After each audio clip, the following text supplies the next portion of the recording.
You did it today already, probably a dozen times. Someone looked at you a certain way, and you understood exactly what they meant. You pointed at something, instead of naming it. You caught a shift in a face across a room, and knew, instantly, that something was wrong, before a single word was spoken, and more reliably than any word would have managed. That system is still running in you. It's just been buried under 100,000 words you learned as a child. Now strip the words away, all of them. Not just your vocabulary, the entire concept. No names for things, no way to say tomorrow, or over there, or I saw one yesterday near the water. Just you, 30 other people, a landscape trying to kill you, and whatever you can manage to get across, without a single word. That was the human condition for an enormously long time. And the question of how they managed it turns out to be one of the hardest questions in all of science, because unlike bones or tools, communication doesn't fossilize. But we're not completely blind. There are traces, and some of them are stranger than you'd expect. Let's start by clearing away the story most people were taught, because it turns out to be wrong. And the way it fell apart is genuinely interesting. For about 15 years, there was a clean answer to the origin of language. It had a name, FOXP2. The gene came to attention through a British family, several members of which had severe difficulties with speech and language that tracked through the generations. Researchers traced it to a single gene. Then, in 2002, a study led by Wolfgang Ennard reported something dramatic. Humans carry a version of FOXP2 that differs from other primates, and the genetic signature suggested it had swept rapidly through the human population sometime in roughly the last 200,000 years. That was an irresistible story. A language gene, a recent mutation, a switch that flipped and turned a clever ape into a talking one. It doesn't hold up. In 2018, a team led by Elizabeth Atkinson, working with Brenna Henn and Sohini Ramachandran, revisited the question with far better data, whole genomes, and critically, far more people of African descent, where the original study had sampled only about 20 individuals and only a fraction of the gene. When they ran the analysis on everyone pooled together, they saw the same signal the 2002 study had seen, but when they separated African populations from European and Asian ones, the signal disappeared. It wasn't selection.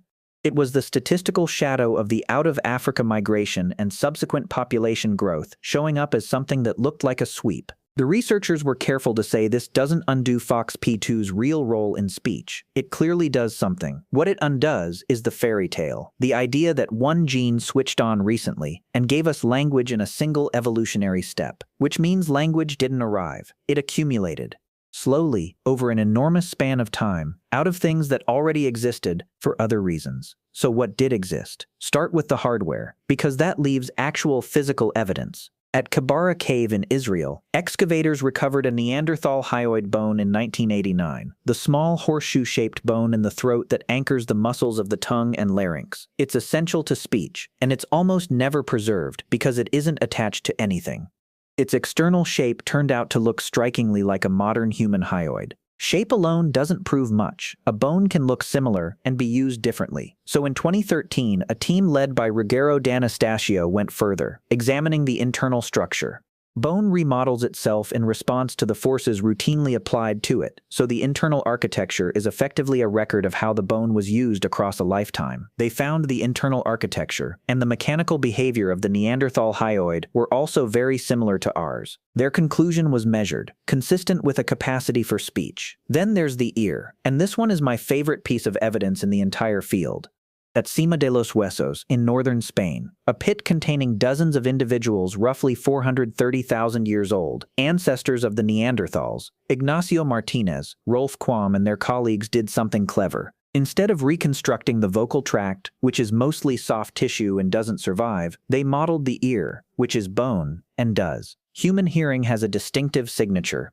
We maintain high sensitivity in the 2 to 4 kHz range, exactly the band that carries most of the information in spoken language. Chimpanzees have a dip in sensitivity, right there. The Sima hominins didn't have the chimp pattern. Their hearing was close to ours. Quam has been careful about what this means. It doesn't prove they were speaking. His framing is that the ear changed for some reason, and those changes made language possible. But sit with the implication anyway. 430,000 years ago, something with a not quite human brain was walking around with ears specifically tuned to the frequency range of human speech. ears tuned to something. And the most parsimonious explanation for why an ear would evolve to hear those frequencies well is that something was making them. But here's the thing that I think matters most, and it has nothing to do with the voice. Look at your hands. The gesture-first idea has been around a long time. The argument that meaningful communication began in the hands and only later moved to the mouth. And there's a piece of evidence for it that comes from a direction nobody expected: stone tools.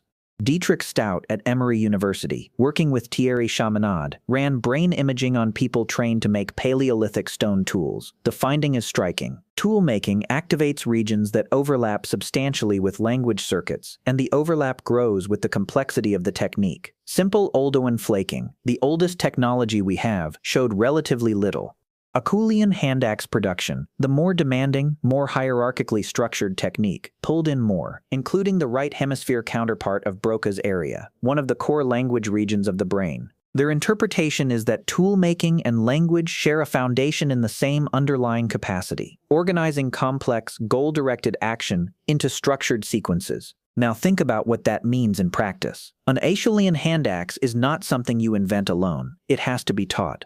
And the teaching had to happen without words, a person guiding another person's hands, demonstrating an angle, striking slowly so it could be watched, taking the stone back when it was being done wrong. That is a communication system. It has correction, demonstration, shared attention, and a transmitted body of knowledge. And it ran for over 1 million years across continents, without anyone able to say no, hit it there. Now, how do we know any of this could actually produce a real language, rather than just a set of useful signals? Because we watched it happen, recently, on video. Before the late 1970s, Nicaragua had no deaf community and no sign language. Deaf people were scattered, mostly isolated, communicating with their families through improvised home signs that nobody outside that household understood.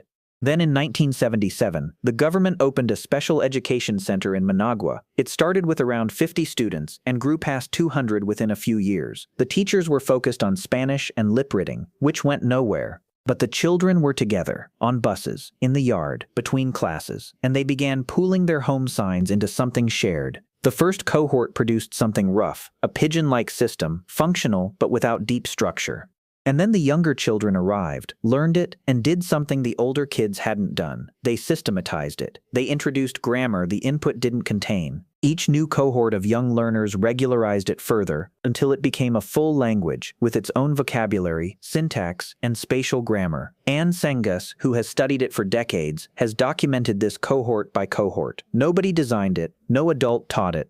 No linguist supplied a grammar. Children took a bag of gestures and built a language out of it, because that appears to be what young human brains do when handed insufficient material. Nicaraguan Sign Language is the closest thing we will ever have to watching language be born. And what it tells us about our ancestors is this: they didn't need a mutation. They needed each other and enough shared material to work with, and children. The children would handle the rest.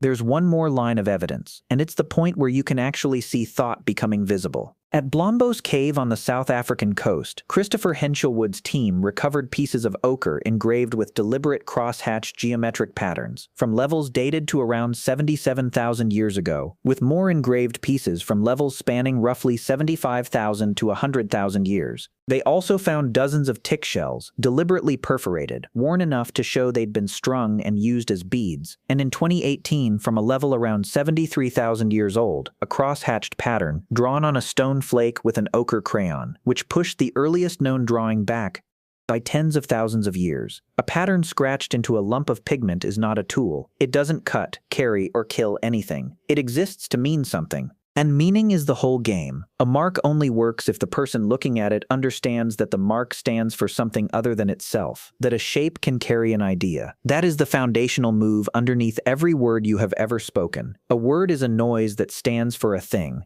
An engraving is a line that stands for a thing. By 77,000 years ago, at minimum, humans were doing that, deliberately, repeatedly, across generations. Here's where all of it settles. The question, how did humans communicate before language, quietly assumes there was a silent era, followed by a switch. That's not what the evidence describes. What it describes is a very long ramp.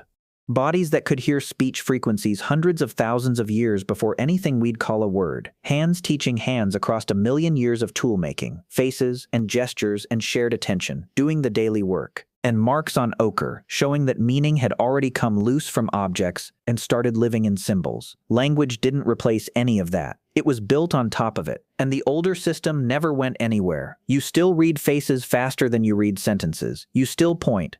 You still know when someone is lying to you from something in their voice you couldn't put into words if you tried. When you're furious, or grieving, or in love, the words tend to fail first, and the older channel takes over. The touch, the look, the silence that communicates more than a paragraph would. That isn't language failing. That's the thing that came before language, still doing the job it was doing, long before any of us had a word for it. Thanks for watching, and I'll see you in the next one.